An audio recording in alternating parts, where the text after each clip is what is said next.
12 அரசியல் கட்சிகள் இருக்கிற சட்டப்பேரவைக்குள்ள அதை உடனடியாக அறிமுக நிலையிலேயே எதிர்த்த ஒரே கட்சி மார்க்சிஸ்ட் கம்யூனிஸ்ட் கட்சி என்பதை எங்களால் பெருமையோடு சொல்ல முடியும்.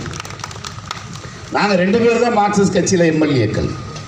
ஆனால் 2 பேரும் அப்படி எதிர்க்கிற போது அது ஆய்வுக்கு உட்படுத்துகிற போது நீங்கள் தெரிவிக்கலாம்னு சொன்னாங்க. உங்கள் கருத்தை சொல்லலாம். இப்போல்லாம் நீங்கள் எதுக்குறேன்னு மட்டும்தான் நீங்கள் சொல்லணும் அப்படிம்பாங்க.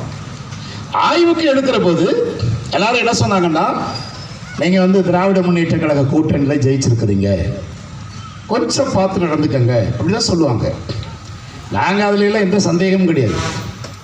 எங்களை பொறுத்த வரைக்கும் வகுப்புவாதத்தை எதிர்ப்பதில், மதச்சார்பின்மையை கட்டமைக்கிறதுல, இந்திய அரசியல் அமைப்பை பாதுகாப்பதில், இந்திய ஒற்றுமையை பாதுகாப்பதில் மார்க்சிஸ்ட் கம்யூனிஸ்ட் கட்சி உறுதியாக நிற்கிறது.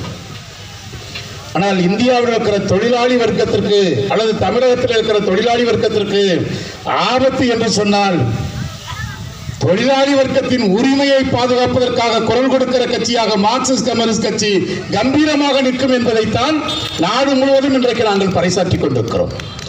அப்படி அவர்கள் அறிவிக்கிற போது, ஆய்வுக்கு உட்படுத்துகிற போது 12 மணி நேரம் என்று அவர்கள் அறிவிப்பு செய்தார்கள்.